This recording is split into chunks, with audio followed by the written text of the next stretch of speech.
আমার কাছে মনে হয় যে কোনো টিম করতে সিনিয়র এবং জুনিয়রের একটা কম্বিনেশন দরকার হয়, যেটা আমাদের মধ্যে খুব ভালো।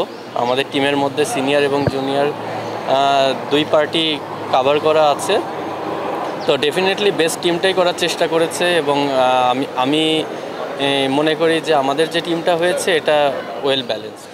আমি সামির ভাইয়েরও একটা ইন্টারভিউ দেখেছি, ওখানেও কিন্তু উনি এই কথাটাই বলেছেন, যার রিপ্লেসমেন্ট পুরো ওয়ার্ল্ডে নাই সেটা বাংলাদেশে কিভাবে পূরণ হবে।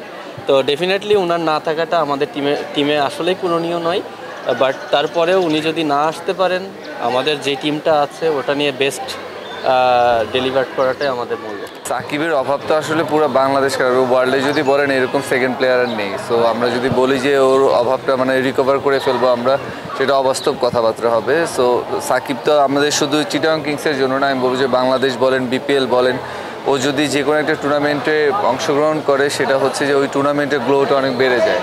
সো আমি অবশ্যই বলবো যে মানে যা সিচুয়েশান চলছে সব কিছু ওভারকাম করবে এবং ওভারকাম করে সাকিব যাতে বিপিএলে খেলতে পারে, আমি মানে সেটাই দেখতে চাচ্ছি আর কি। চিটাগং কিংস এর আগেও আমি ছিলাম, ডিফারেন্স অনেক কিছু চেষ্টা করে সামির ভাই।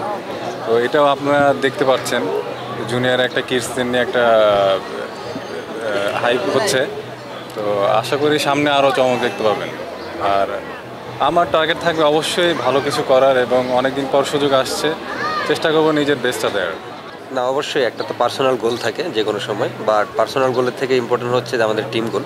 তো আমি আশা করি আমাদের টিম এবার বিপলে খুবই ভালো খেলবে, এবং ওভারঅল টিমের যে ব্যালেন্স টিমটা হয়েছে, আপনার ইয়াং থেকে শুরু করে আপনার সিনিয়র ক্যাম্পেইন সবাই ইনশাল্লাহ আমরা ভালো ডেলিভার করব, এবং হোপফুলি টিমও খুব ভালো ডেলিভার করবে। অবশ্যই বিপিএল তো বাংলাদেশে এমন একটা ফরম্যাট বা এমন একটা প্ল্যাটফর্ম যেখানে আপনি পারফর্ম করতে পারলে আপনার ন্যাশনাল টিমের দরজা খুলে, কিংবা ন্যাশনাল টিমে যারা খেলতেছে তাদের জন্য একটা খুব ভালো প্ল্যাটফর্ম বিপিএল, ভালো খেলার জন্য বা ভালো সুযোগ তৈরি করার জন্য। তা আমারও এরকমই টার্গেট থাকবে এবার বিপিএলে, যেন আমি খুব ভালো খেলি, এমনকি আমি ভালো খেলে নিজেও ভালো করতে পারি, টিমের জন্য ভালো খেলতে পারি। তো হোপফুলি এরকম একটা টার্গেট থাকবে।